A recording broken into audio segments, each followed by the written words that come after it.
അതിനെന്നാ മാർഗം കണ്ണട വെക്കണം. കണ്ണട കൊണ്ട് അവര് തന്നെ കുറിച്ചു. ഫ്രെയിമിന് ഇത്ര, കണ്ണടയ്ക്ക് ഇത്ര, എല്ലാം കൂടെ 25,000 രൂപ. മര്യാദയ്ക്ക് വീട്ടിൽ രണ്ടുപേരുടെ പാടി പ്രാർത്ഥിച്ചു വരുന്നതാണ്. ആ പേപ്പർ വായിച്ചു പോയിട്ട് സൗജന്യമായിട്ട് 50 രൂപ ലാഭിക്കാൻ പോയപ്പം 25,000 രൂപ ബിസിനസ് ആവുന്നത്. ഞാൻ ഇടയ്ക്ക് കയറി പറഞ്ഞതേ ഉള്ളൂ. അപ്പൊ നമ്മുടെ വിഷയത്തിൽ വരാം. ഈ ബിലിയാം പൊതുവിൽ പറഞ്ഞു, എനിക്ക് ബാലാക്ക് ഗൃഹം നിറച്ച് വെള്ളിയും പൊന്നും തന്നാലും എന്റെ ദൈവത്തിന്റെ കൽപ്പന വിട്ട് ഏറെയോ കുറയോ ഒന്നും പറയാനും ചെയ്യാനും എനിക്ക്.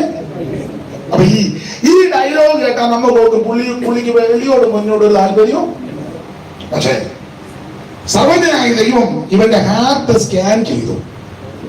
ബിലിയാമിന്റെ ഹാർട്ട് സ്കാൻ ചെയ്തപ്പോൾ 2 റിപ്പോർട്ട് ഒരുപോലെ. 2 സ്ഥലത്ത് സ്കാൻ, ഞാൻ പറഞ്ഞ 2 സ്ഥലത്തെങ്കിലും കുറഞ്ഞത് സ്കാൻ ചെയ്യണമെന്ന്. 2 സ്ഥലത്ത് സ്കാൻ ചെയ്തപ്പം സെയിം റിപ്പോർട്ട്. നിങ്ങൾ 2 വാക്യം ഒന്ന് വായിച്ചേ. പത്രോസിന്റെ 1-ാം ലേഖനം 2-ാം അധ്യായത്തിന്റെ 14-15 ഒന്ന് വായിച്ചേ.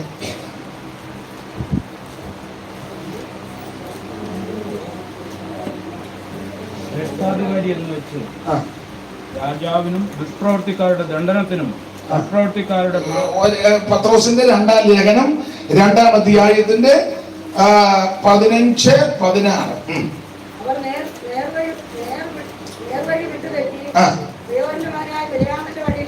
ബെയോരിന്റെ മകനാകുന്ന ബിലിയാമിന്റെ വഴിയിൽ.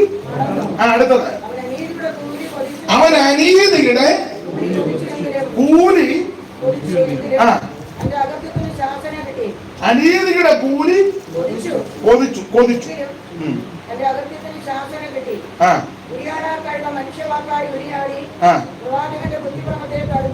ദൈവത്തിന്റെ മഹത്വം. അവരോട് വായിക്കുന്നത് അനീതിയുടെ കൂലി കൊതിച്ചു. സംഖ്യാപുസ്തകത്തിൽ പറയുന്നത് ബാലാക്ക് എനിക്ക് ഗൃഹം നിറച്ച് വെള്ളിയും പൊന്നും തന്നാലും എനിക്ക്. പക്ഷെ ഇവന്റെ ഹാർട്ട് സ്കാൻ ചെയ്തപ്പോ കൂലി കൊതിച്ചിരിക്കുകയാകും. യൂദായുടെ ലേഖനം 11-ാം വാക്യം വായിച്ചേ. 2-ാമത്തെ സ്കാൻ റിപ്പോർട്ട്. യൂദാ 11. ഇതിന് മേളിന്റെ തപ്പണം. വെളിപ്പാട് പുസ്തകത്തിന്റെ തൊട്ട് പറയില്ലേ? കയ്യന്റെ വഴിയിൽ നടക്കുകയും കൂലി കൊതിച്ച് ബിലിയാമിന്റെ വചന. അവിടെ കൂലി കൊതിച്ചല്ല. അപ്പൊ സംഖ്യാപുസ്തകം 22-23 പഠിക്കുമ്പോൾ വെള്ളിയോട് പൊന്നിയുടെ താല്പര്യമില്ലെന്നാ പുള്ളിയുടെ ഡയലോഗ്. പക്ഷെ സർവജ്ഞാന ദൈവം ഹാർട്ട് സ്കാൻ ചെയ്തപ്പോ 2 റിപ്പോർട്ട് ഒരുപോലെ. അത് മുഴുവൻ ദ്രവ്യാഗ്രഹത്തിന്റെ കൗശലബുദ്ധിയാണ്. ഞാൻ എന്നെയും കൂടെ പ്രതിയാകില്ല. പൗലോസ് പറഞ്ഞില്ല, ആ പാപങ്ങളിൽ ഒന്നാമെന്ന് പറഞ്ഞാൽ ഞാൻ 1-ാം പ്രതിയാകില്ല. മൈക്ക് കിട്ടിക്കഴിയുമ്പോ, പുൽപ്പറ്റ് കിട്ടിക്കഴിയുമ്പോ ഞാനും എന്നെ പോലുള്ള പലരും, അല്ലെങ്കിൽ പൊതുവിൽ പലരും നല്ല ഡയലോഗ് പറയും. എനിക്ക് ദൈവമക്കളെല്ലാം ഒരുപോലാണ്, വേർകൃത്യം ഒന്നുമില്ല, എനിക്കെല്ലാവരും ഒരുപോലെ. വെറുതെയാണ്. ഞാൻ പ്രതിയായല്ലോ. സ്തോത്രം. ഞാൻ അധികം വിവരിക്കുന്നില്ല. നമ്മുടെ ഹൃദയത്തെ അറിയുന്നൊരു ദൈവമുണ്ട്. നല്ലതുപോലെ എന്നെ നിങ്ങളെ സ്കാൻ ചെയ്യുന്ന ഒരു സർവജ്ഞനായ ദൈവമുണ്ട്. മൈക്ക് കിട്ടുമ്പോൾ, പുൽപ്പറ്റ് കിട്ടുമ്പോൾ, സ്റ്റേജ് കിട്ടുമ്പോൾ എല്ലാവർക്കും കസർത്ത് നടത്താം. പക്ഷേ ഹൃദയങ്ങളെ തൂക്കി നോക്കുന്ന ഒരുവൻ സ്വർഗ്ഗത്തിലുണ്ട്. ഉള്ളത്തിനായിരിക്കണം സംസാരിക്കുന്നത്. ദൈവത്തിന് മഹത്വം. നമ്മളെ നല്ലതുപോലെ അറിയുന്ന ദൈവമുണ്ട് കേട്ടോ. അവിടത്തേക്ക് മറഞ്ഞിരിക്കുന്ന ഒന്നുമില്ല. ഹൃദയത്തിന്റെ ചിന്തനങ്ങളും ഭാവങ്ങളും വിവേചിച്ചറിയുന്നവനാ ദൈവം. നമ്മളിപ്പോൾ സ്തോത്രം പറഞ്ഞ സ്തോത്രത്തിന്റെ ശബ്ദവും ആ ചൂടുമല്ല ദൈവം നോക്കുന്നത്, എന്തോ ഉദ്ദേശത്തോടെ പറഞ്ഞെന്നുള്ളതാണ്. പക്ഷെ നമ്മൾ മാർക്കിടുന്നത് ഭയങ്കര സ്തോത്രമാണ് കേട്ടോ. ആ ഹല്ലേലൂയൊക്കെ ഒന്ന് കേൾക്കേണ്ടതാ, നല്ല പവറാണ്. അതൊക്കെ അഭിനന്ദിക്കുന്നു. പക്ഷെ എന്തോ ഉദ്ദേശത്തോടെ അത് പറഞ്ഞെന്നാ ദൈവം നോക്കുന്നത്. ദൈവത്തിന് മഹത്വം. ബിലിയാം പറഞ്ഞ എനിക്ക് വെള്ളിയും പൊന്നും വലിയ താല്പര്യമില്ലെന്ന്. പക്ഷെ സ്കാൻ ചെയ്തപ്പോൾ ഇതിന്റെ അകത്ത് മുഴുവൻ വെള്ളിയും പൊന്നും നിറഞ്ഞിരിക്കുക, ദ്രവ്യാഗ്രഹം. അതുകൊണ്ടാണ് പറഞ്ഞ ഒന്നുകൂടെ പ്രാർത്ഥിക്കട്ടെന്ന്. കാരണം സമ്മാനമായിട്ടാ വന്നേ. അപ്പൊ തമ്പുരാന് മനസ്സിലായി ദ്രവ്യാഗ്രഹത്തിന്റെ കൗശലബുദ്ധി അകത്തിരിക്കുക. അതുകൊണ്ടാണ് ഞാൻ പറഞ്ഞ പൊക്കോളാൻ പറഞ്ഞു. കാരണം പോകണ്ടെന്ന് പറഞ്ഞാലും പുള്ളി പോകുമെന്നുള്ളത് ഉറപ്പാണ്. പത്രോസിന് അതുല്യമായ ദുർബലക്കന്മാരെ പറ്റി പറഞ്ഞു വരുന്ന കൂട്ടത്തിൽ യൂദായും പത്രോസും എല്ലാം പറഞ്ഞിരിക്കുന്നതിൽ പ്രധാനപ്പെട്ട ഒരു വാക്യം, നിങ്ങളെ അവര് വാണിഭമാക്കുമെന്നാണ്. നിങ്ങളെ അവര് അന്ത്യകാലത്ത് എന്ന് പറഞ്ഞ വാണിഭം ആക്കുമെന്ന് പറഞ്ഞ ഒരു രോഗശാന്തി നടത്തിക്ക്. ആ രോഗശാന്തി TV കൂടെ കാണിക്കുക. വേറെ രോഗികളെല്ലാം അതുപോലെ തന്നെ ഇപ്പോൾ അവിടെ പരിവക്കേട് കിടക്കുക. ഒരു തള്ള എങ്ങാണ്ട് ഈ എവിടെ സ്ട്രെച്ചർ എടുത്ത് ഊരോട്ട് കളഞ്ഞു. വേറെ അപ്പൻ വീൽ ചെയർ തള്ളി ഊരോട്ട് കളഞ്ഞു. സ്ഥലം പറയുന്നില്ല. ഒരു വലിയ രോഗശാന്തി വരപ്രാന്തം, വെളിയിൽ നല്ല കേരളത്തില് വരപ്രാന്തം വന്ന് വീൽ ചെയറെ വന്നത്, വീൽ ചെയറില്ല, ഈ ബെൽറ്റ് ഇട്ടേക്കാണ് ഞങ്ങളുടെ ഒരു യാക്കോച്ചായ ബെൽറ്റ് ആക്കണം. ഈ ഇതിനകത്ത് ഒത്തിരി ഉണ്ട്. ഈ ഓഡിയോ എല്ലാം കൂടെ കൂട്ടി കൊച്ചുകളെല്ലാം കൂടെ തട്ടിച്ച് പെരുപ്പിച്ച് ലൈറ്റും എല്ലാം ഇപ്പൊ അങ്ങനെ ആണല്ലോ. സർക്കസ് കൂടെ അടുത്ത് ചെല്ലുമ്പോഴല്ലേ നമ്മള് കൺവെൻഷൻ ചെയ്യണം. ഇതെല്ലാം കൂടെ അടിച്ച് പെരുക്കി ഇങ്ങനെ മിന്നുന്നില്ല. അതിനെല്ലാം പോലെ പറഞ്ഞ് ഇങ്ങനെ പല ലൈറ്റ് വന്ന് ഇങ്ങനെ മിന്നുകയല്ലേ. നിങ്ങളാരും കണ്ടിട്ടില്ലേ? ഉറക്കം പറ. ആ, ഞാൻ പറഞ്ഞാൽ തെറ്റും. അപ്പൊ ഈ ലൈറ്റ് എല്ലാം കൂടെ ഇറക്കി ഈ ഓടുകളെല്ലാം കൂടെ വെച്ച് അടിച്ച് പെരുപ്പിച്ച് ചാക്കോച്ചാനെ ചെയ്ത് കയറി. പുള്ളി ഇതിലും കൂടെ കണ്ടാന്തം വിട്ട. അപ്പൊ പരപ്രാപ്തം ചോദിച്ചു, സൗഖ്യമായി ഞാൻ വെച്ചു. പുള്ളി പറഞ്ഞ ആയെന്ന് പറഞ്ഞു. ബെൽറ്റൂരാ പറഞ്ഞു. ബെൽറ്റൂര് ഊരോട്ട് കളഞ്ഞു. അന്നേരത്തെ അന്തരീക്ഷത്തിന് ഇളക്കത്തിന് പുള്ളി നടന്ന് പോവുകയും ചെയ്തു. പിറ്റേന്ന് പിന്നെയും കുഴഞ്ഞു. യേശു സൗഖ്യമാക്കി. അങ്ങനെയാണോ? പക്ഷപാതക്കാരൻ പിന്നെയും വന്ന് അവിടെ കടന്നു. കിടക്കെടുത്ത് നടക്കണമെന്ന് പറഞ്ഞു. അമ്മ പോയിട്ട് പിന്നെ എന്ന് വരെ ആ ഭാഗത്തോട്ട് വന്നിട്ടില്ല. അതാ യേശു സൗഖ്യമാക്കുക. പക്ഷെ ഈ നാമത്തിൽ ഈ പേരിൽ ഒത്തിരി കൃത്രിമം നടക്കുക. ദൈവത്തിന് മഹത്വം. അപ്പൊ ഏതെങ്കിലും ഒരു രോഗി സൗഖ്യമായാൽ പ്രാർത്ഥിച്ചവന്റെ വിശേഷം കൊണ്ടല്ല. ഒന്ന്, വന്നവന് വിശ്വാസം, അല്ലെ അവനെ കൊണ്ടുവന്നവന് വിശ്വാസം. രണ്ട്, ദൈവനാമം മഹത്വപ്പെടാം. പൗലോസ് രോഗശാന്തി വരെ പ്രാർത്ഥന റൂമാൽ ഒത്തിരി ദേഹത്തിട്ട. പക്ഷെ എപ്പോ പ്രാർത്ഥന രോഗിയായിട്ട് ഇട്ടില്ല.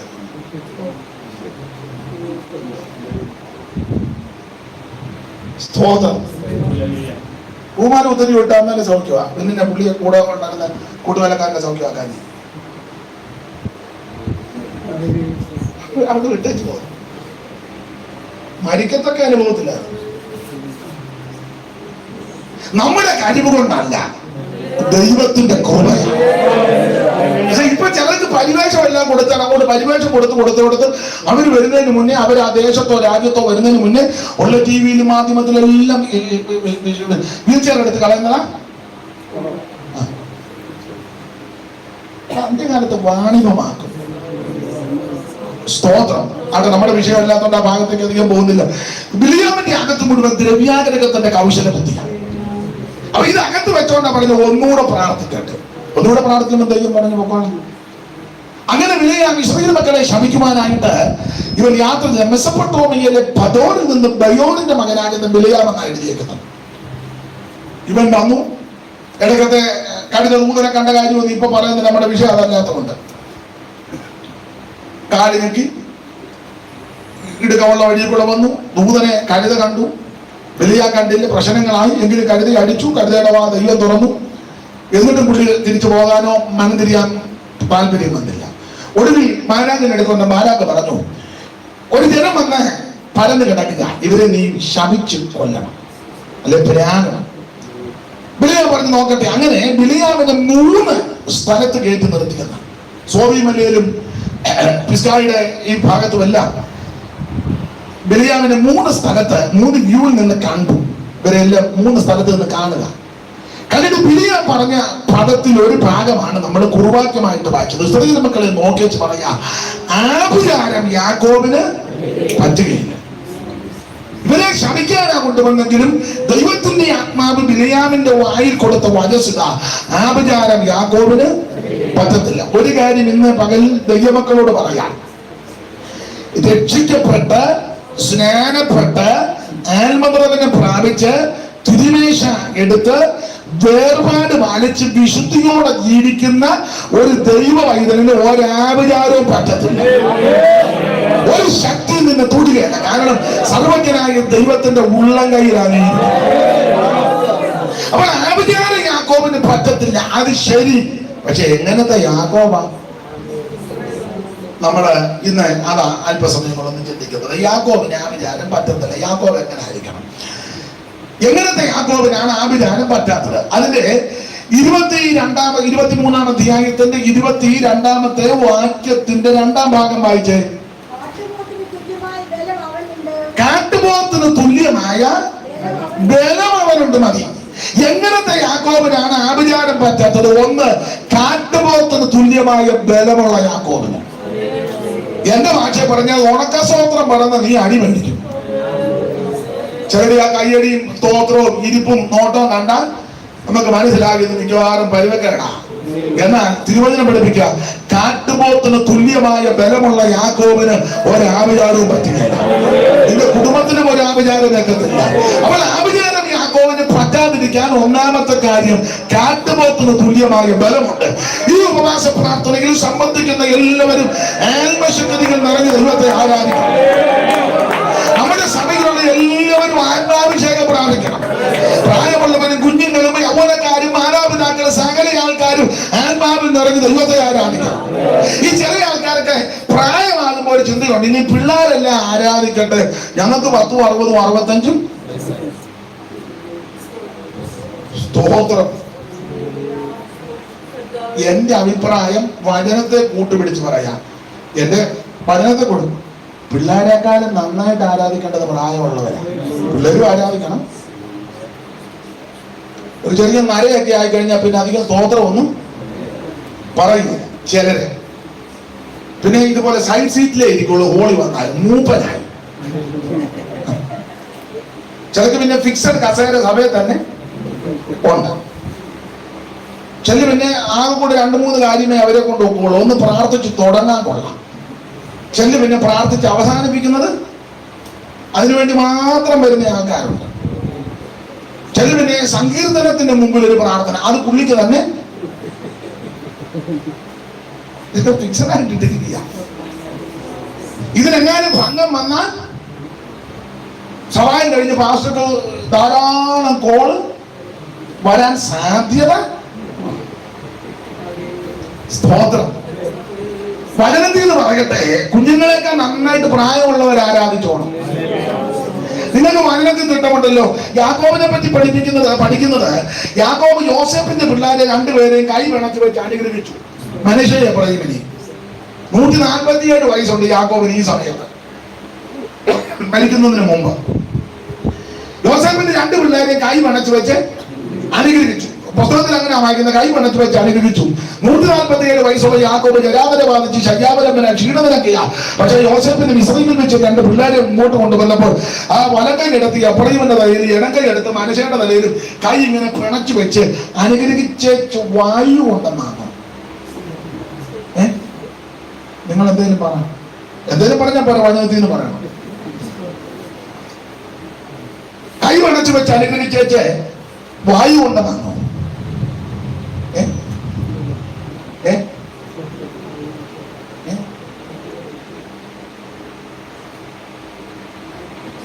അമ്മാമയാണല്ലോ വാക്യം വായിച്ച് കണികടാതെ ദൈവമായിട്ടേക്കട്ടെ. പിള്ളേരെ കൈവച്ച് പണച്ച് അനുഗ്രഹിച്ചെന്തോ വായു കൊണ്ടതാണ്.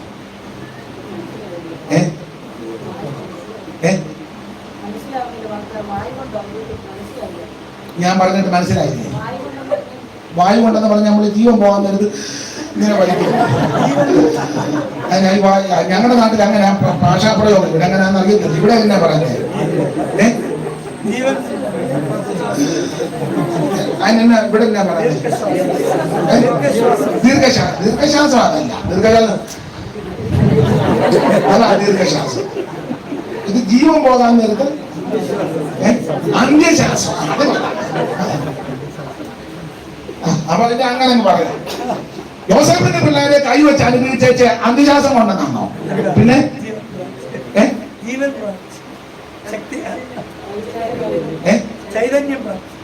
അത് ഇല്ലാതെ വായിച്ച കണ്ടാണ്. അതിപ്പോഴൊന്നും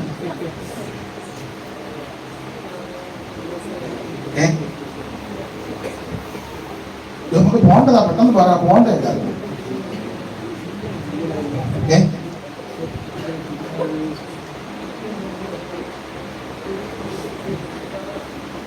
നിങ്ങൾ ചിന്തിക്കുന്നത് ഞങ്ങൾ അങ്ങനെ മറുപടി പറഞ്ഞിട്ട് ഇങ്ങനെ പ്രസംഗിച്ച് അങ്ങനെ തെളിയുണ്ടെന്നായിരിക്കും. തെളിയുന്നില്ല, ഞാൻ തന്നെ അങ്ങ് പറയാം. വായിച്ചു നിങ്ങളെ ഉൽപ്പത്തി പുസ്തകം ഇന്നും നാളെ അല്ല ആയുസ് മുഴുവൻ വായിച്ചാൽ കാണാനില്ല, അവിടെ ഇല്ല.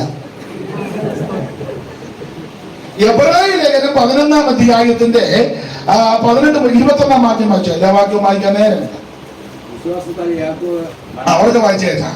വിശ്വാസത്താൽ യാക്കോബ് മരണകാലത്തെങ്കിൽ യോസേഫിന്റെ മക്കളെ ഇരുവരെയും അനുഗ്രഹിക്കുകയും തന്റെ വഴിയുടെ അറ്റത്ത് ചാരിക്കൊണ്ട് നമസ്കരിക്കുകയും ചെയ്തു.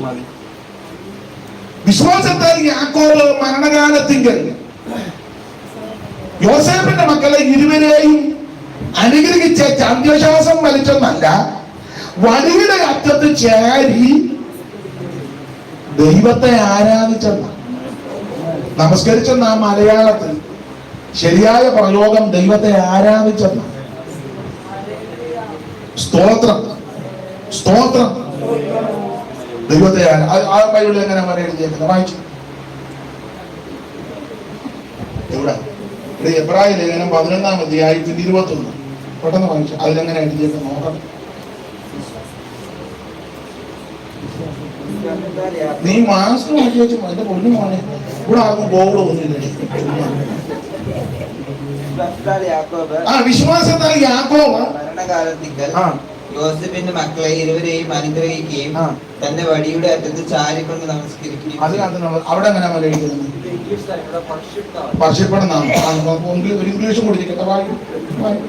ഇംഗ്ലീഷും കൊടുത്തിരിക്കട്ടെ. By faith Jacob, when he was dying, blessed each of his Joseph's son and worshipped as he leaned on the top of his staff. കൊച്ചുമക്കളെ രണ്ടുപേരെ കൈ വിറച്ചു വെച്ച് അനുഗ്രഹിച്ചേച്ച് ഊർദ്ധശ്വാസം വലിച്ചെന്നല്ല, ദൈവത്തെ ആരാധിച്ചെന്ന്. ഇപ്പൊ യാക്കോബിന് 147 വയസ്സുണ്ട്. അപ്പൊ 147 വയസ്സുള്ള യാക്കോബ് ആ ദൈവത്തെ ആരാധിക്കുന്നത്. ആരാധനയ്ക്ക് പ്രായം തടസ്സമല്ലെന്നാണ് ഞാനീ പറഞ്ഞത്. നീ 50 55 സൈഡിലായിരിക്കുന്നത് സീറ്റും ഒക്കെ കിട്ടി ഇനിയിപ്പൊ ആരാധിക്കണ്ട പിള്ളേർ അവനാ പറഞ്ഞ ശക്തിപ്പെട്ടാട്ടെ. അപ്പൊ നിങ്ങൾക്ക് എന്നാ പരിപാടി? കൊച്ചുങ്ങൾ ആരാധിക്കുന്നത് നോക്കിയിരിക്കുകയാണ്. പറയും സ്തോത്രം. എല്ലാവരും ദൈവത്തെ ആരാധിക്കണം. ആരാധനയ്ക്ക് പ്രായം തടസ്സമല്ല. ആരാധനയ്ക്ക് പ്രായം തടസ്സമല്ല. ദൈവത്തിന്റെ മഹത്വം. ബാലന്മാര്, വൃദ്ധന്മാര്, യുവതികള്, യുവാക്കള്, സകല ആൾക്കാരും ദൈവത്തെ ആരാധിക്കണം. അവിടുന്ന് സർവജ്ഞനായ ദൈവമാണ്. അവിടുന്ന് ആരാധനയ്ക്ക് യോഗ്യൻ. തുതികൾക്കും സ്തോത്രത്തിനും ബഹുമാനത്തിനും പുകഴ്ചയ്ക്കും എല്ലാത്തിനും യോഗ്യൻ ഒരുവനേ ഉള്ളൂ. നസറേയനായ യേശുക്രിസ്തു. ബാലന്മാർ, വൃദ്ധന്മാർ, യുവതികൾ, യുവാക്കന്മാരോ, ബാലന്മാർ, വൃദ്ധന്മാർ, യുവതികൾ, യുവാക്കന്മാരോ,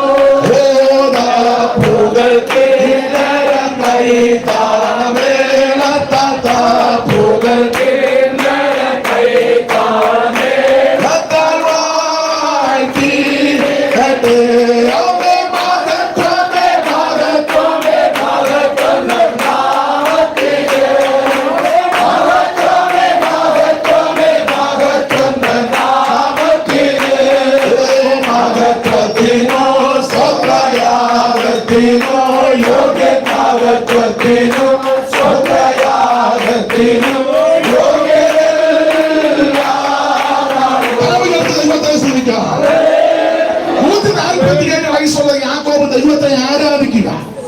എന്നെ കേൾക്കുന്ന പിതാക്കന്മാരോടും മാതാക്കളോടും പ്രായമുള്ളവരോടും ബഹുമാന്യരായി നിങ്ങളോട് പറയട്ടെ, ആരാധനയ്ക്ക് പ്രായം തടസ്സമല്ല. എന്റെ അഭിപ്രായം പറയാം, മക്കളുള്ളവരെക്കാൾ കുറച്ചുകൂടെ ആരാധിക്കേണ്ട കൊച്ചുമക്കളുള്ളവരെ.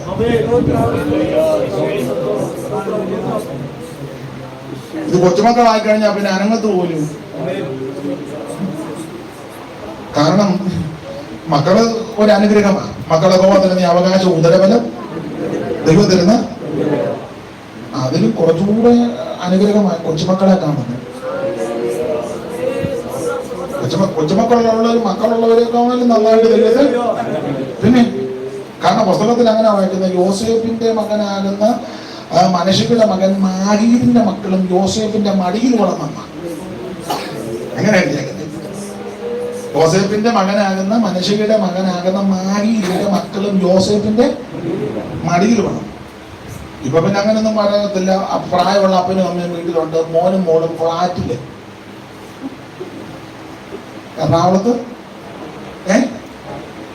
നീ അപ്പനും അമ്മയും ഫ്ലാറ്റ് ആകുമ്പോ അവര് വരാൻ സാധ്യത അങ്ങനെ ഇപ്പൊ പറയാൻ പറ്റുമോ? മക്കളും കൊച്ചുമക്കളും ഒക്കെ ഉള്ളവർ നന്നായിട്ട് ദൈവത്തെ ചിന്തിച്ചോളൂ. അത് വലിയ ഭാഗ്യമാണ്. ദൈവത്തിന് മകത്ത് അതെ. അപ്പൊ ഈ യാക്കോബിനെ ആഭിചാരം പറ്റാത്തതിന്റെ ഒന്നാമത്തെ വിഷയം കാട്ടുപോത്തിന് തുല്യമായ ബലമുണ്ട്. ഉണക്കസ്തോത്രം പറഞ്ഞ നീ അടി മേടിക്കും. എന്നാൽ ആത്മബലത്തിന് ആത്മനിറവിൽ കാട്ടുപോത്തിന് തുല്യമായ ബലത്തോടെ ദൈവത്തെ ആരാധിക്കുന്ന ദൈവത്തിന്റെ പൈതൽ ഒരു ആഭിചാരവും പറ്റുകയില്ല. ശ്രദ്ധിക്കണേ, ഈ സംഖ്യാപുസ്തകം 23-ാം അധ്യായത്തിന്റെ 22-ാമത്തെ വാക്യത്തിന്റെ 2-ാമത്തെ ഭാഗത്ത് കാട്ടുപോത്തിന് തുല്യ ബലം യാക്കോബിനുണ്ടെന്നാണ്. എന്നാണ് 21-ാം അധ്യായത്തിന്റെ 4 ഇവർ ക്ഷീണിച്ചെന്നാണ് എഴുതിയിരിക്കുന്നത്. വായിച്ച 21-4. പിന്നെ അവർ ഏതോ ദേശത്ത് ചുറ്റിപ്പോകുവാൻ ഹോർ പർവ്വതത്തിങ്കൽ നിന്ന് ചെങ്കടൽ വഴിയായിട്ട് യാത്ര പുറപ്പെട്ടു. വഴി നിമിത്തം ജനത്തിന്റെ മനസ്സ് ക്ഷീണിച്ചു. അപ്പൊ ഈ ഭാഗത്ത് ക്ഷീണിച്ചെന്നാണ് എഴുതിയേക്കുന്നത്. മനസ്സ് ക്ഷീണിക്കുമ്പോ ശരീരം ക്ഷീണിക്കും, സ്വാഭാവികമാണ്. അപ്പൊ 21-ാം അധ്യായത്തിന്റെ 4-ാമത്തെ വാക്യത്തിൽ ക്ഷീണിച്ചു എന്നുള്ള പദമാണ്. പക്ഷെ ഇവരെ പറ്റി 23-ാം അധ്യായത്തിന്റെ 22-ൽ കാട്ടുപോത്തിന് തുല്യ ബലമുണ്ടെന്ന്. ഈ ദൈവമക്കൾക്ക് ചില പ്രത്യേക സമയങ്ങളിലൊക്കെ ചിലപ്പോൾ ക്ഷീണം ഉണ്ടാകാം, ശാരീരിക ക്ഷീണം ഉണ്ടാകാം, മാനസികമായി ചിലപ്പോൾ ക്ഷീണം ഉണ്ടായെന്ന് വരാം, സാമ്പത്തികമായി ക്ഷീണം ഉണ്ടായെന്ന് വരാം, ചിലർക്ക് ആത്മീയത്തിന് ക്ഷീണം ഉണ്ടായെന്ന് വരാം. ഈ ആത്മീയത്തിൽ ക്ഷീണം ഉണ്ടാകാൻ പല കാര്യമുണ്ട്. അതിൽ ഒന്ന് രണ്ട് പറയാം. ആരോഗ്യമൊന്നും ഉണ്ടാക്കരുത്, ഉടക്കുണ്ടാക്കരുത്. നാം ഉൾപ്പെട്ട് നിൽക്കുന്ന സഭയിൽ നല്ല നിലയിൽ ആരാധനയും പ്രാർത്ഥനയില്ലേ ക്ഷീണം ഉണ്ടാകും. ചിലർക്ക് വെറുതെ ഇതിനകത്ത് വരുന്നുണ്ട്, അവർക്കൊരു ക്ഷീണവും ഇല്ല. പക്ഷെ കർത്താവിനെ രുചിച്ചറിഞ്ഞ് സത്യത്തിലും ആത്മാവിലും ദൈവത്തെ ആരാധിപ്പാൻ സമുദായങ്ങളും സംഘടനകളും നേരത്തെ നിങ്ങളുടെ ഒക്കെ വിട്ട് പുറപ്പെട്ട ദൈവമക്കൾക്ക് ആ ഉൾപ്പെട്ട് നിൽക്കുന്ന സഭയിൽ നല്ല നിലയിൽ ആരാധനയില്ലെങ്കിൽ ക്ഷീണം ഉണ്ടാകും. ഇപ്പൊ മിക്കടുത്തും പേരിനല്ലേ വന്നിരുന്ന ചില തെറ്റിദ്ധരിക്കരുത്. ചില സഭകളില് 10 മണിക്ക് യോഗമെങ്കിൽ 10:30 ചില 10 ഒക്കെ കഴിയും 10:30 11 ആകും. വീട്ടു പ്രാർത്ഥനയ്ക്കും ഒക്കെ അങ്ങനെ ചിലയിടത്ത്, എല്ലായിടത്തും അല്ല. അവസാനം ചിലയിടത്ത് പാസ്റ്റർമാർ ചോദിക്കും, തെറ്റിദ്ധരിക്കരുത്, അവർ ചോദിക്കും നമുക്ക് തുടങ്ങാം. പിന്നെ പാസ്റ്റർ പറഞ്ഞു ചാക്കോച്ചാൻ വന്നിട്ടില്ല, എന്നാ പുള്ളിയും കൂടെ വരട്ടെ. പിന്നെ കാരണമാണ് വിശേഷം. പക്ഷെ അവിടെ കൗൺസിലിന് പോയായിരുന്നു. ഓ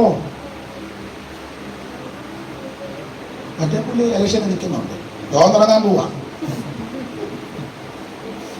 പാസ്റ്ററെ കൊല്ലം വോട്ട് ചെയ്യാൻ പോകുന്നു. ഞാനിപ്പോ ഏത് പാനലിന്റെ കൊണ്ട് നിൽക്കണമെന്ന് ആ ചാക്കോച്ചാൻ വരുന്നുണ്ട്. ആ നമുക്ക് തുടങ്ങാം. ഇല്ല, ബേച്ചാൻ ബസ് സ്റ്റോപ്പിൽ ഇറങ്ങിയതേ ഉള്ളൂ. ഇങ്ങോട്ട് ബേച്ചാനൂടെ എന്നാ അങ്ങനെ പാവച്ചാനും ബേച്ചാനും എല്ലാം എല്ലായിടത്തും കാര്യമല്ല, ചിലയിടത്തെ കാര്യമായി. ഇവിടുത്തെ ഒന്നിനോട് പറയരുത് ഇവിടെ കുഴപ്പമൊന്നുമില്ല, കാരണം ഞാൻ വന്നപ്പോൾ ആരാധന നമ്മോട് നിൽക്കാം. ചില ഇടങ്ങളിലെ കാര്യമാണ്, പലയിടത്ത് പോകുന്നതല്ലേ. അത് കഴിഞ്ഞാണ് നമുക്ക് തുടങ്ങാം. പ്രാർത്ഥിച്ചോട്ടെ. ഈ ഗുരുക്കെല്ലാം ഒപ്പിച്ച ഉള്ളി വേണം പ്രാർത്ഥിക്കാം. എന്നെ പുള്ളി സ്തോത്രം സ്തോത്രം സ്തോത്രം. ഞങ്ങൾ വന്ന സമയം മുതൽ ഈ സമയം വരെ ഞങ്ങളുടെ സംസാരത്തിൽ വന്ന കാരണം 3/4 മണിക്കൂറിട്ട് ഗുരുക്കൊപ്പിക്കുകയാണ്. ഞങ്ങൾ ഒന്നുകൂടെ കഴുകി വെടിപ്പാക്കി വിശുദ്ധീകരിച്ച് അവിടുത്തെ തങ്ക നിണം കൊണ്ട് ഞാൻ എന്റെ ഒരു മെതേടങ്ങ് പറഞ്ഞു ഒരുമാതിരി പ്രാർത്ഥിച്ചു നിർത്തി. എന്നെ പാസ്റ്റർ പാട്ട് പാടിയാട്ടെ. ഉടനെ ഏത് പാട്ട്? ഏതെങ്കിലും ഒന്ന് പാട്. സ്തോത്രം. ഏതെങ്കിലും ഒരു പാട്ട് പാടി. കൈ അടിച്ചവൻ അടിച്ചു, അടിക്കാത്തവൻ അടിച്ചില്ല. പാടുന്നവൻ പാടി, പാടാത്തവൻ പാടിയില്ല. മര്യാദയ്ക്ക് ഇരിക്കുന്നവരുണ്ട്, മുട്ടയിൽ ഇരിക്കുന്നവരുണ്ട്, നന്നായിട്ട് ഇരിക്കുന്നവരുണ്ട്, കസേര ഇരിക്കുന്നവർ കാണും, താഴെ ഇരിക്കുന്നവർ കാണും, തുമ്പിയെ പിടിക്കാനിരിക്കുന്ന പോലെ ഇരിക്കുന്നവർ കാണും. സഹായമാ ആ ഒരു പാട്ട് പാടി കഴിയുമ്പോൾ ചിലടത്ത് പാസ്റ്റർമാര് 2 പേര് പ്രാർത്ഥിച്ചാണ്. 2 പേര് ഇങ്ങനെ വർഷങ്ങളായിട്ട് ഇട്ടിരിക്കുകയാണ്. കുറ്റമല്ല ഈ പറയാൻ. ഒരു ആരാധന ശരിക്ക് ഇല്ല. അങ്ങനെ കിട്ടാതെ വരുമ്പോൾ ചിലര് ക്ഷീണിക്കും. നാം ഉൾപ്പെട്ട് പ്രവർത്തിക്കുന്ന സഭയിൽ നല്ല വചന ശുശ്രൂഷ ലഭിക്കുന്നില്ലെങ്കിൽ ചിലർ ക്ഷീണിക്കും. ആത്മീയ സ്നേഹബന്ധത്തിൽ എല്ലാവരും ഒന്നിച്ച് യോജിച്ച് പോകുന്നില്ലെങ്കിൽ ചിലർ ക്ഷീണിക്കും. ക്ഷീണിക്കാൻ പല കാര്യമാണ്. ചിലരെ ചില സഭകളിൽ ഒറ്റപ്പെടുത്തും. അങ്ങനെയുള്ളവർ ക്ഷീണിക്കും. അവരവിടെ മിണ്ടുകയല്ല, അവരുടെ വീട്ടിൽ പ്രാർത്ഥന വെച്ചാൽ പോകുകയില്ല. അഥവാ പോയാൽ ചിലർ അവിടെ നിന്ന് വെള്ളം കുടിക്കുകയല്ല. അവിടെ ഭക്ഷണമുണ്ട്, അന്നൊരു പ്രത്യേക ഉപവാസമാണ്, കള്ള ഉപവാസം. അവിടുന്ന് കഴിക്കുകയല്ല. ഈ കക്ഷിയുടെ പുറകെ വീട്ടിൽ ചെല്ലണം, നല്ല പെരുക്കാ പെരുക്കുണ്ടായിരുന്നു. ഇതൊക്കെ ദൈവം കാണണം. അപ്പൊ ഇങ്ങനെയൊക്കെ വരുമ്പോൾ ചില ദൈവമക്കൾ ക്ഷീണിക്കും. അത് സ്വാഭാവികം. പക്ഷെ ഒരു കാര്യം പറയാം, അങ്ങനെ ക്ഷീണിച്ചു പോകുന്ന ദൈവമക്കൾ നിലയിൽ മുൻപോട്ട് പോകരുത്. നിന്റെ ക്ഷീണം തീർക്കണം. ക്ഷീണം തീർക്കുവാൻ കഴിവുള്ള ഒരുവൻ ഇന്ന് പകരം നമ്മുടെ നടുവിലുണ്ട്. അപ്പൊ ശ്രദ്ധിക്കട്ടെ, 23-ാം അധ്യായത്തിന്റെ 22-ാമത്തെ വാക്യത്തിന്റെ രണ്ടാം ഭാഗത്ത് കാട്ടുപോത്തിന് തുല്യമായ ബലമുണ്ട്. പക്ഷെ ഇവരെ പറ്റി 21-4 വായിക്കുന്നത് ക്ഷീണിച്ചെന്ന. അപ്പൊ 21-ൽ ക്ഷീണിച്ചവർ 23-ൽ ബലപ്പെട്ടു. അപ്പൊ അതിന്റെ അർത്ഥം ഇതിനിടയ്ക്ക് ഇവര് ബലപ്പെട്ടു. അത് നമുക്കൊന്ന് ചിന്തിക്കാം, ശാന്തമായിട്ട് വചനത്തിൽ നിന്ന് ചിന്തിക്കാം.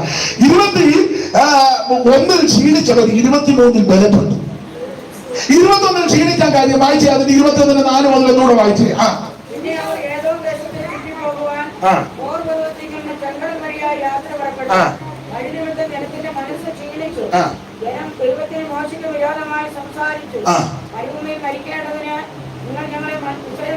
അതെ, ആ ഭാഗമൊക്കെ നിങ്ങൾക്ക് അറിയാവുന്നത് കൊണ്ട് അധികം വിവരിക്കണ്ടല്ലോ. 21-4 ഇതിന് ക്ഷീണിച്ചു. പിന്നെ അവർ ഏതോം ദേശത്തെ ചുറ്റിപ്പോകുവാൻ ഹോർ പർവ്വതത്തിൽ നിന്ന് ചെങ്കടൽ വഴിയായിട്ട് യാത്ര പുറപ്പെട്ടു. വഴി നിമിത്തം ജനത്തിന്റെ മനസ്സ് ക്ഷീണിച്ചു. ഇതിന് ക്ഷീണിച്ചിട്ട് പറയുക, ക്ഷീണിച്ചു കഴിഞ്ഞപ്പോൾ ഈ ആവശ്യമില്ലാത്ത സംസാരമാണ്. ക്ഷീണിച്ചു. ജനം ദൈവത്തിന്റെ മോശയ്ക്ക് വിരോധമായിട്ട് പുരുമത്ത് സംസാരിച്ച് പറയുക, മരുഭൂമിയിൽ മരിക്കേണ്ടതിന് നിങ്ങൾ ഞങ്ങളെ മിസ്രയീം ദേശത്ത് കൊണ്ടുവന്നത് എന്നിട്ട് പറയും, ഇവിടെ അപ്പവുമില്ല വെള്ളവുമില്ല, ഈ സാരമില്ലാത്ത ആഹാരം ഞങ്ങൾക്ക് വെറുപ്പാണ്. മന്നക്കെതിരെയാണ് പറഞ്ഞത്. മന്നക്കെതിരെ ഒരു പ്രശ്നം പറയാം, സാരമില്ലാത്ത ആഹാരം ഞങ്ങൾക്ക് എന്ന് പറഞ്ഞാൽ മന്ന വെറുപ്പാണ്. അത് ദൈവത്തിന് ഹിതമല്ലാത്ത സംസാരമാണ്. ഓ, സാരമില്ലാത്ത ചിലർക്ക് ഇപ്പൊ പെന്തിക്കോസ് ഇഷ്ടമല്ലല്ലോ. ചിലർക്ക് പെന്തിക്കോസുകാരാണ് പറയുന്നതും ചിലർക്ക് ഇഷ്ടമല്ല. സ്കൂളിലും കോളേജിലും പഠിക്കാൻ പോകുന്ന ചില പിള്ളേർക്ക് അവിടെ പെന്തിക്കോസാണ് വെളിപ്പെടുത്തുന്നത്. ചിലർക്ക് വീട്ടിൽ നിന്ന് കമ്മലും മാലയൊന്നും ഇല്ലാതെ ചില പിള്ളേർ പോകുന്നത് കോളേജിന് അടുക്കുമ്പോ എല്ലാവരുടെയും കാര്യമല്ലേ. സ്തോത്രം സ്തോത്രം. കുടുംബക്കാരും ചാർച്ചക്കാരും വലിയ ഉന്നതന്മാരും ഒക്കെ നിൽക്കുന്ന സദസ്സിലും സംഘത്തിന് പെന്തിക്കോസാന്ന് പറയാൻ ചിലർക്ക്, എല്ലാവർക്കും അല്ലേ, ചിലർക്ക്. നീ രക്ഷിക്കപ്പെട്ട് സ്നാനപ്പെട്ട് ആത്മനിറവിനെ പ്രാപിച്ച് ഈ കൂട്ടായ്മയില്ല എന്ന് പറയാൻ ലജ്ജിക്കരുത്. ഏത് സദസ്സിലും എവിടെ വെച്ച് തന്റെ ഇടത്തിൽ സന്തോഷത്തോടെ ഞാൻ ദൈവപരിതരാന്ന് പറയണം. ഇവര് മന്നെ തിരസ്കരിച്ച് പറയാ, സാരമല്ലാത്ത ആഹാരം ഞങ്ങൾക്ക് വെറുപ്പാണ്. മന്ന നല്ല ഭക്ഷണമാണ്, സ്വർഗീയ ധാന്യമാണ്, മല്ലന്മാരുടെ ഭോജനമാണ്, ശക്തിമാന്മാരുടെ അപ്പമാണ്. ഇത് മേളിൽ നിന്ന് വന്നതാ മന്ന. യേശുക്രിസ്തുവിന്റെ നിഴല. എല്ലാ ഭാഗവും വിവരിക്കുന്നില്ല. ഇതുപോലെ ശ്രേഷ്ഠമേറിയൊരു ഭക്ഷണം വേറെ ഇല്ല. ജനശക്തിമാന്മാരുടെ അപ്പം തിന്ന. ഇവര് ചിന്തിക്കാത്ത ഭോജനമാണ് ദൈവം കൊടുത്തത്, ഉയരത്തിൽ നിന്നാണ് കൊടുത്തത്. ഈ മന്ന ഇവര് തിരസ്കരിച്ചു. മന്ന ക്രിസ്തുവിന് നല്ലല്ല. കാരണം ഈ മന്ന മുകളിൽ നിന്ന് വന്നതാണ്. പുലിപ്പിയാലേഖനം പഠിക്കുമ്പോൾ മുകളിൽ നിന്ന് വന്ന ഒരുവനേ ഉള്ളൂ, യേശു ക്രിസ്തു മാത്രം. ബാക്കി സകല ആൾക്കാർ താഴെ നിന്ന് മേളിലോട്ട് പോകുമ്പോൾ മുകളിൽ നിന്ന് ഇറങ്ങുമെന്ന ഒരുവൻ മാത്രമേ ഉള്ളൂ, നസറയനായ യേശു ക്രിസ്തു. ദൈവത്തിന് മഹത്വം. പുലിപ്പിയാലേഖനം നമ്മൾ പഠിപ്പിക്കുന്നത് ഇങ്ങനെയാണല്ലോ, ദൈവരൂപത്തിലിരിക്കുക, ദൈവത്തോടുള്ള സമത്വം മുറുകെ പിടിച്ചുകൊള്ളണമെന്ന് വിചാരിക്കാതെ ദാസരൂപമെടുത്ത് വേഷത്തിൽ മനുഷ്യനായി തന്നെത്താൻ താഴ്ത്തി മരണത്തോളം, ക്രൂശിന്റെ മരണത്തോളം അനുസരണമുള്ളവനായി തന്ന ക്രിസ്തു. ആ ക്രിസ്തുവിന് നിങ്ങളുടെ മന്ന. ഈ മന്നയായി ഇവരെ തിരസ്കരിച്ചത്. അപ്പൊ ഇവര് പറഞ്ഞ് സാരമില്ലാത്ത ആകാരം ഞങ്ങൾക്ക് വെറുപ്പാണ്. മന്ന ക്രിസ്തുവിനും വചനത്തിനൊക്കെ നിഴല. ഇവരെ തിരസ്കരിച്ചു. അത് ദൈവത്തിന് ഇഷ്ടപ്പെട്ടില്ല. അപ്പൊ അവര് അഗ്നിസർപ്പത്തെ അയച്ചു. അഗ്നിസർപ്പം വന്ന് ഇവരെല്ലാം കഴിച്ചു. ഈ തിരസ്കരിച്ചവനെ, അപമാനം പറഞ്ഞവനെയല്ല അഗ്നിസർപ്പം. ഈ സർപ്പം വന്ന് വെച്ച് സഭാ ബോർഡ് നോക്കിയല്ല കടിക്കുന്നത്. IPC ആണോ, ചർച്ചക്കോടാണോ, അസംബ്ലീസ് കോടാണോ എന്നാണ് പാമ്പ് കടിക്കുന്നത്. നമ്മൾ വലിയ ബോർഡൊക്കെ വെച്ചിട്ടുണ്ട്. ഇത് IPC വെച്ച ഒരു പാമ്പ് കയറി കടിക്കുക. അസംബ്ലീസ് കോടെന്ന് AG വലിയ അക്ഷരത്തിൽ വെച്ച പാമ്പിന് AGIPC ചർച്ചക്കോട് വിഷയമാണ്. ഞാൻ സഭയുടെ സെക്രട്ടറിയാ, നിന്നെ ആയിരിക്കും ആദ്യം കാണിക്കുന്നത്. ഞാൻ കൗൺസിൽ മെമ്പറാ, നിന്നെ പണ്ടേ കാണിച്ചതാ. പാമ്പിന് ഇതൊന്നും വിഷയമല്ല. പാമ്പ് വന്ന് ഈ മണ്ണയെ എതിർത്തവനും മണ്ണിയെ തിരുത്തലിച്ചവനും എല്ലാം കാണിച്ചു. ആദ്യം കണി കൊണ്ടവനെല്ലാം പെടുപെടാന്ന് കത്ത് വീടുക. കുറെ ആൾക്കാർ സമയമായ അമ്മാമേ അമ്മ നോക്കുന്നുണ്ട്, പറയണേ. സമയം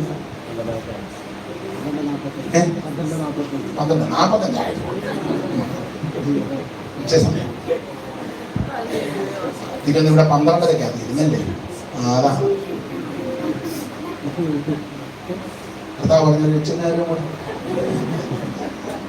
അപ്പൊ ശ്രദ്ധിച്ചേ, ഈ പാമ്പിന്റെ കടിയേറ്റ് ആദ്യം കടി കൊണ്ടവൻ താഴെ വീണു. പിന്നെ കടി കൊള്ളാതിരിക്കാൻ ആൾക്കാർ ഓടി, 4 വർഷം ചെതറി ഓടി. ആൾക്കാർ പെടപെടാന്ന് മരിച്ചു വീണപ്പോ മോശ ഇടിവ് നിൽക്കാൻ തുടങ്ങി. അപ്പൊ തമ്പുരാൻ പറഞ്ഞൊരു കാര്യം ചെയ്യുന്നു, ഈ പിതൃസർപ്പത്തെ ഉയർത്താൻ. അഗ്നിസർപ്പത്തിന്റെ കടിയേറ്റവൻ പിതൃസർപ്പത്തെ നോക്കിയാൽ രക്ഷപ്പെടും. അങ്ങനെ രക്ഷപ്പെട്ടു. ചുരുക്കി പറഞ്ഞാൽ ഈ കടി കിട്ടി ആകെ ചെതറി, പ്രളയം മുഴുവൻ പ്രാച്ചിലായി. എല്ലാം 4 പാടും ചെതറി. ഇങ്ങനെ ചെതറി ക്ഷീണിച്ച് ആകെ തളർന്ന് പരക്കം പാഞ്ഞു. അതിനുശേഷമായിട്ട് ഇനി അതിന്റെ ആ 21-ാം അധ്യായത്തിന്റെ 16-ാമത്തെ വാക്യം വായിച്ച ഉറക്കെ 16.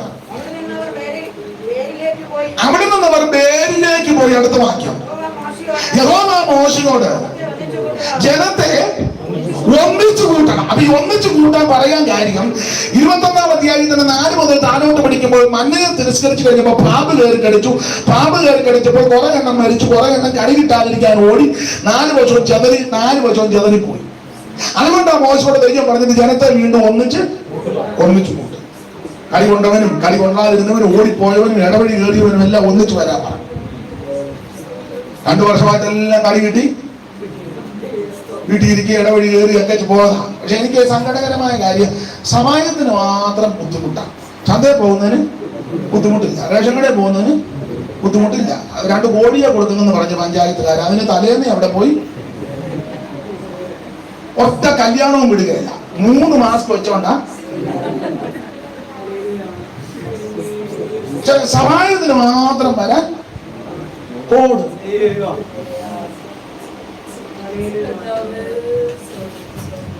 സ്തോത്രം. ഗവൺമെന്റ് വെറുതെ കിറ്റ് കൊടുക്കുക, അതിനും പോകും. പോടാ ഞാൻ പോകുന്നില്ല, ആരും പറഞ്ഞില്ല. നടക്കാൻ മേലെ ഓട്ടോ പിടിച്ച്. പക്ഷെ സമയത്തിന് മാത്രം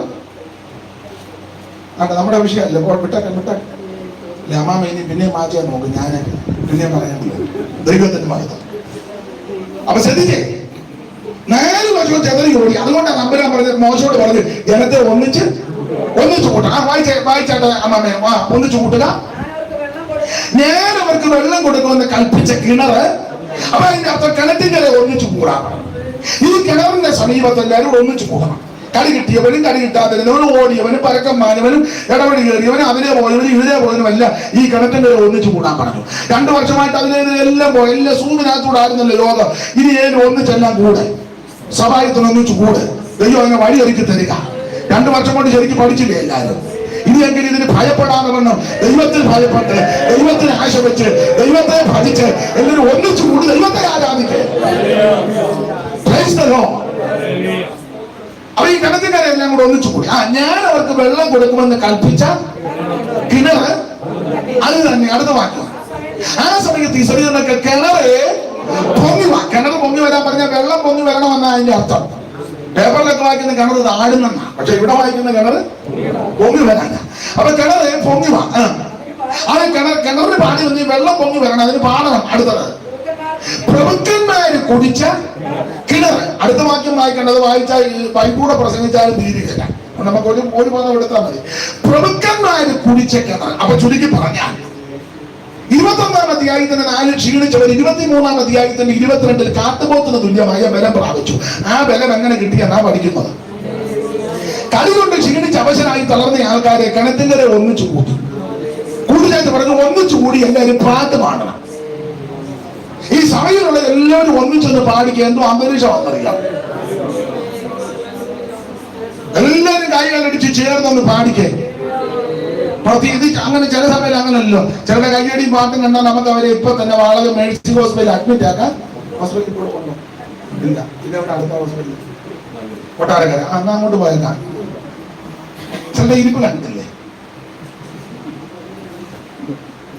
അതേസമയം കല്യാണത്തിന് ഭക്ഷണം ഇരിക്കുന്നിടത്തോ നിങ്ങൾ തെറ്റിദ്ധരിക്കാൻ പറയുന്ന ഷട്ടർ തുറക്കാൻ ഇങ്ങനെ നോക്കി കളിക്കുന്നു. ഏത് ഷട്ടറാ? ഇടിച്ചൊരു കേട്ടോ കയറി അല്ലെങ്കിൽ ഉടനെ ഇരിക്കോ ഇങ്ങനെ നോക്കും. പ്രാർത്ഥിക്കുന്നതിന് മുന്നേ പപ്പടവും കഴിച്ച് കട്ട്ലേറ്റും. ഞാൻ എന്റെ കണ്ണെ കുറിച്ച് കണ്ട കാര്യമാണ്. അവിടെ ഞാൻ ഈ പാസ്റ്റർമാരോട് പറയും, ഞാൻ എന്നെ കൂടെ വിവാഹ ശുശ്രൂഷ തീരുമ്പോഴേ ആ ഭക്ഷണത്തിന് കൂടെ അങ്ങ് കയ്യോടെ പ്രാർത്ഥിച്ചു. കാരണം ഈ ഷുഗറും പ്രഷറും ഒക്കെ ഉള്ള ഒത്തിരി ഒന്നുമുണ്ട്. തന്നെ കല്യാണ ശുശ്രൂഷ അതിലിപ്പോ 1-1.5 നിർത്തുന്നതുകൊണ്ട് നിങ്ങളെല്ലാം ആരെ നിങ്ങൾ പ്രാർത്ഥിക്കണം. ഇതെല്ലാം വെച്ചുകൊണ്ടിരുന്ന് പ്രാർത്ഥിക്കുന്ന ആരാ നോക്കിയിരുന്ന നടപടിയുള്ള കേസല്ല.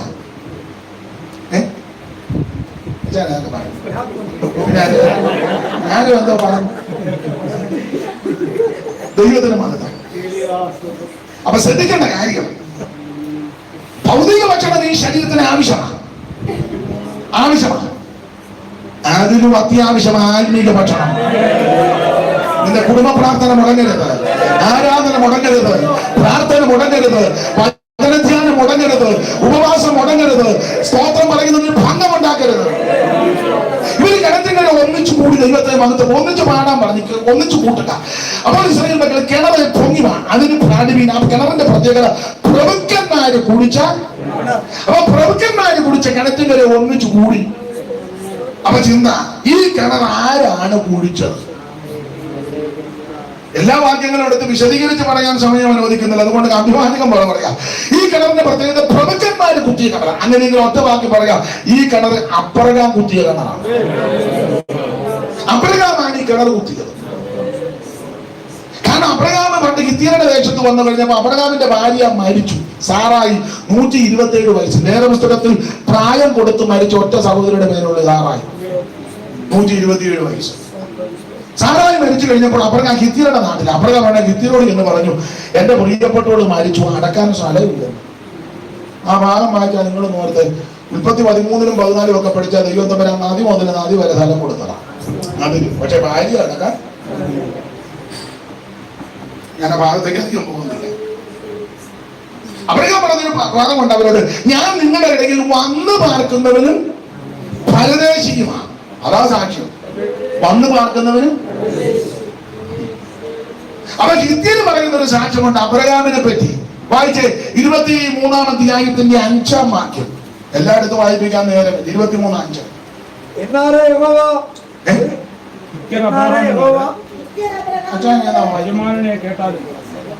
സംഖ്യാപുസ്തകമായിരിക്കും വായിക്കുന്നത്. എന്തായാലും അച്ഛൻ ആഗ്രഹത്തോടെ വായിച്ചതല്ലേ അമ്മ, ഞാൻ അച്ഛൻ ഒരു അവസരം ഒന്ന് കൊടുത്തോട്ടെ. പണങ്ങരുതേ. ഉൽപ്പത്തി 23-ന്റെ 5 വായിച്ചു അച്ഛൻ. അച്ഛൻ ആഗ്രഹത്തോടെ വായിച്ചതല്ലേ, അപ്പൊ ഒരു അവസരം നമുക്ക് കൊടുക്കാം. 23-ന്റെ 5. സാധാരണ അച്ചായന്മാരും അങ്ങനെ ചടയത് വായിക്കാറില്ല. അച്ചായൻ വായിക്കുന്നതുകൊണ്ട് ബഹുമാനിക്കുന്നു. ബാക്കി അച്ചായന്മാരില്ല, അച്ചായൻ വായിക്ക് നോക്കുന്നുണ്ടോ നോക്കിയിരിക്കുന്ന അച്ചായന്മാരാണ്. അപ്പൊ അച്ചായൻ വായിച്ചാണ്. ഹിത്യർ അബ്രഹാമിനോട് യജമാനനെ കേട്ടാലും അടുത്തത്, നീ ഞങ്ങളുടെ ഇടയിൽ ദൈവത്തിന്റെ പ്രഭുവാണ്. കണ്ടോ?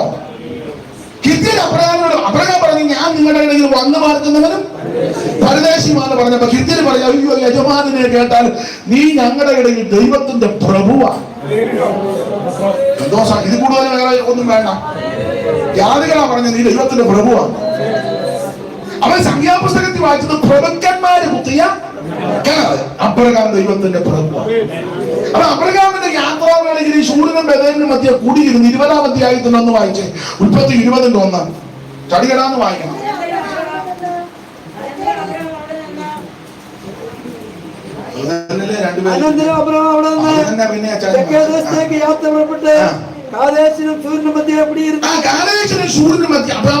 ഈ സ്ഥലങ്ങളിൽ വന്ന് കുടിയിരുന്ന. അപ്പൊ ഈ കിണറിന്റെ പ്രത്യേകത പ്രഭുക്കന്മാര് കുത്തിയ കിണർ. അബ്രഹാം ദൈവത്തിന്റെ പ്രഭു. അപ്പൊ അബ്രഹാം കുത്തിയ കിണർ. അബ്രഹാമാണ് ഈ കിണർ കുത്തിയത്. ഇത് ചോദ്യം, അബ്രഹാം എന്തിനാ കിണർ കുത്തിയത്? ഇപ്പം റിട്ടയർഡ് ആയി വിശ്രമ ജീവിതമാണ്, വെറുതെ ഇരിക്കണ്ട 5-6 കിണർ. പിള്ളേരല്ല ഇപ്പം വിദേശത്തായി, പ്രാരാബ്ദമല്ല, മാറി. എന്നാ പിന്നെ ചുമ്മാ ഇരുന്ന വെറുതെ എന്തിനാ 5-6 കിണർ. അബ്രഹാമായി കിണർ കുത്തിയത്, കിണർ കുത്താൻ കാരണം അബ്രഹാമും ദൈവവുമായിട്ട് പണ്ട് ഏകപക്ഷീയമായ ഒരു ഉടമ്പടി നടത്തി. ഉൽപ്പത്തി 15 എടുത്തു വായിപ്പിക്കുന്നില്ല. ഉൽപ്പത്തി 15 ആ 15-ാം അധ്യായത്തിൽ ഈ യാഗവസ്തുവിനെ നെടുകെ പിളർക്കണം. ദൈവം ആ പിളർപ്പിൽ കൂടെ കിടന്നു. അബ്രഹാം കിടന്നില്ല. ഗാഠനിദ്ര വന്നു. വിവരിക്കുന്നില്ല അധികം, നിങ്ങൾക്ക് ആ ഭാഗം അറിയാം. ആ ഗാഠനിദ്ര രാജപക്ഷി ഇറങ്ങി. അബ്രഹാം അതിനെ ആട്ടിക്കളഞ്ഞു. ഉടലിന്മേൽ ഇറങ്ങിയപ്പോൾ ദൈവമക്കളുടെ ഒരു ദൂത് അതിൽ നിന്ന് പറയാനുള്ളത്, ആട്ടിക്കളയേണ്ടതിനെ ആട്ടിക്കളയണം, അകത്ത് നിർത്തേണ്ടതിനെ അകത്ത് നിർത്തണം, അടുപ്പിക്കേണ്ടതിനെ അടുപ്പിക്കണം, മാറ്റി നിർത്തേണ്ടതിനെ മാറ്റി നിർത്തണം എന്ന് പറഞ്ഞ വേർപാട് പാലിച്ചോ.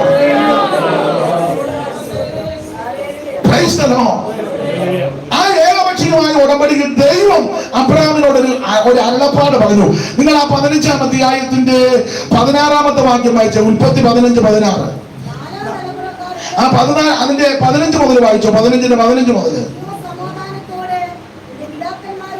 അബ്രഹാമിനോട് പറയും, അബ്രഹാമേ നീയോ സമാധാനത്തോടെ നിന്റെ പിതാക്കന്മാരോട് ചേരും, പിന്നെ നല്ല വാർദ്ധക്യത്തിൽ നീ അടക്കപ്പെടും. 175 വയസ്സ് വരെ ജീവിച്ചു നല്ല വാർദ്ധക്യത്തിൽ അടക്കപ്പെടും. അടുത്തത് 4-ാം തലമുറക്കാർ ഇവിടേക്ക് മടങ്ങി വരും. ശ്രദ്ധിച്ചേ, ഇത് ഉൽപ്പത്തി പുസ്തകം 15-ാം അധ്യായത്തിലാണ് ദൈവം പറഞ്ഞത് 4-ാം തലമുറക്കാർ ഇവിടെ വരും.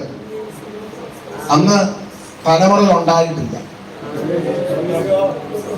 തലമുറ സ്തോത്രം. തന്റെ വാഗ്ദത്ത സന്തതി ആരാ?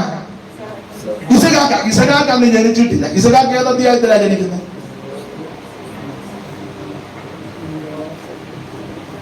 ഇസഹാക്ക് ഏത് അധ്യായത്തിലാണ് ഉൽപ്പത്തിയിൽ ജനിക്കുന്നത്?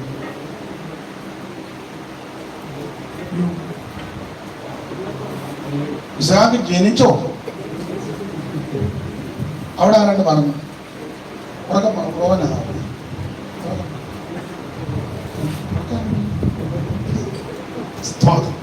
നിങ്ങളുടെ വീടല്ലേ ഉറക്കപ്പെടുന്ന?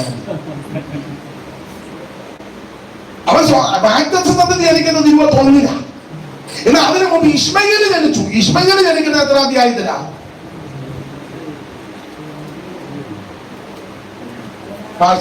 ചോദ്യം ഒന്നും ചോദിക്കണ്ട, പ്രസംഗിച്ചങ്ങ്. 16-ാം അധ്യായത്തിന്റെ ഒടുവിൽ 17 നേരെ മേളിൽ കിടപ്പുണ്ട്. അപ്പൊ ഇസഹാക്ക് ജനിക്കുന്നത് 21-ലും ഇശ്മയേൽ ജനിക്കുന്നത് 16-ലാണ്.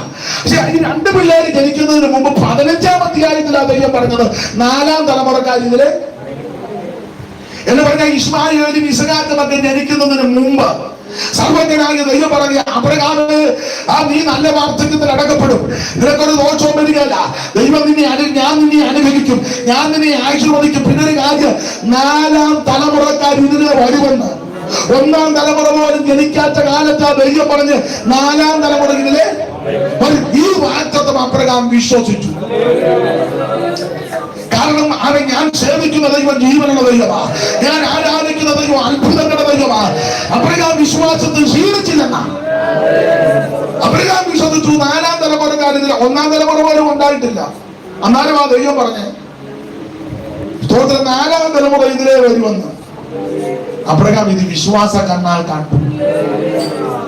വേദപഠിതാക്കളിൽ ചിലർ പറയുന്നത് അബ്രഹാം വിശ്വാസ കണ്ണാൽ ഇസഹാക്കിനെ കണ്ടു, അബ്രഹാം വിശ്വാസ കണ്ണാൽ യാക്കോബിനെ കണ്ടു, അബ്രഹാം വിശ്വാസ കണ്ണാൽ രൂബേൻ മുതലുള്ള ബെന്യാമിൻ വരെയുള്ള പിള്ളേരെ എല്ലാം അബ്രഹാം വിശ്വാസ കണ്ണാൽ കണ്ടു. ഇവരെല്ലാം കണ്ടു. അബ്രഹാം മോശയെ കണ്ടു, അഹരോനെ അമ്രാമിനെ എല്ലാം അബ്രഹാം വിശ്വാസ കണ്ണാൽ കണ്ടു. ഇവര് മിസ്രയീമിൽ അടിമകളായി യോസേഫിന്റെ കാലത്ത് പോകുന്നതും അബ്രഹാം വിശ്വാസ കണ്ണാൽ കണ്ടു. കുഞ്ഞാന്റെ നേരത്ത് ചോരത്തിൽ ആചരിക്കുന്നത് അബ്രഹാം വിശ്വാസ കണ്ണാൽ കണ്ടു. അവിടുന്ന് 6 ലക്ഷം പുരുഷന്മാരും സ്ത്രീകളും എന്ന വലിയ സമൂഹം പുറപ്പെട്ടു വരുന്ന വിശ്വാസ കണ്ണാൽ കണ്ടു. അങ്ങനെ കണ്ടിട്ട് അബ്രഹാമിന് മനസ്സിലായി, എന്റെ മക്കളും മക്കളുടെ കൊച്ചുമക്കളും എല്ലാം മിസ്രയീം പുറപ്പെട്ട് ഇതിലേക്കൂടെ യാത്ര ചെയ്ത് വരുമ്പോൾ അവർക്ക് കുടിക്കാൻ വെള്ളം വേണം. വിശ്വാസത്താൽ കിണർ കുത്തി. എല്ലാം കേൾക്കുന്ന പിതാക്കന്മാരോടും മാതാക്കളോടും പറഞ്ഞത് വിശ്വാസത്താൽ പലതും പ്രഖ്യാപിക്കണം. ഈ പകൽ വിശ്വാസത്തിന് അവിശ്വാസത്തിന്റെ വാക്കൊന്നും പറയരുത്. ഈ രോഗം നിന്നെ മുടിക്കാനല്ല ദൈവപ്രവൃത്തി വെളിപ്പെടാതെ, ഈ പ്രശ്നം നിന്നെ തകർക്കാനല്ല ദൈവബന്ധം വെളിപ്പെടാതെ, വിശ്വാസത്തിന്റെ വാക്കേ പറയാവൂ. ഞാൻ മരിക്കത്തില്ല, ഞാൻ ജീവനോടെയിരുന്ന് യഹോവയുടെ പ്രവൃത്തികൾ വർണ്ണിക്കും. എന്റെ തലമുറ അധപ്പതിക്കാൻ ദൈവം അനുവദിക്കത്തില്ല. എന്റെ സന്തതിക്ക് ദോഷം വരാൻ ദൈവം അനുവദിക്കത്തില്ല. ഞാൻ നശിച്ചു പോകാൻ ദൈവം അനുവദിക്കത്തില്ല. എന്റെ സ്ഥിതിക്ക് എന്റെ ദൈവം മാറ്റം വരുത്തും. ഈ പകരം ശുശ്രൂഷകൾ സംബന്ധിക്കുന്നതിന് വിശ്വാസത്തിന്റെ വാക്കേ പറയാം. ഈ അവിശ്വാസത്തിന്റെ വാക്ക് പറയുന്നവന്റെ എടുക്കരുന്ന അധികം ഒരു സ്റ്റാൻഡേർഡുള്ള വാചകമല്ല. എന്നാലും അങ്ങ് പറയാം, ചപ്പളാത്തി അടിക്കരുത്. ചുമ്മാ ഇരുന്ന് സഹോദരിമാർ തമ്മിൽ കൂടുമ്പോൾ വിശ്വാസത്തിന്റെ വാക്ക് പറയണം. ഒരു കൂട്ടു സഹോദരി പറഞ്ഞു, അമ്മാമ്മ കുഞ്ഞുങ്ങളുടെ കാര്യം ഓർക്കുമ്പോ ഭാരമാണ്. അമ്മ പറയണം, ഒന്ന് ലീലാമ്മ ഭാരപ്പെട്ട് ദൈവം അത്ഭുതം ചെയ്യും, വിശ്വസിക്കും, സ്വോത്രം ചെയ്യും. പിന്നെ ലീലാമ്മ ഞാനും അത് തന്നെ അമ്മാമ്മ ചിന്തിച്ചോണ്ടിരിക്കും.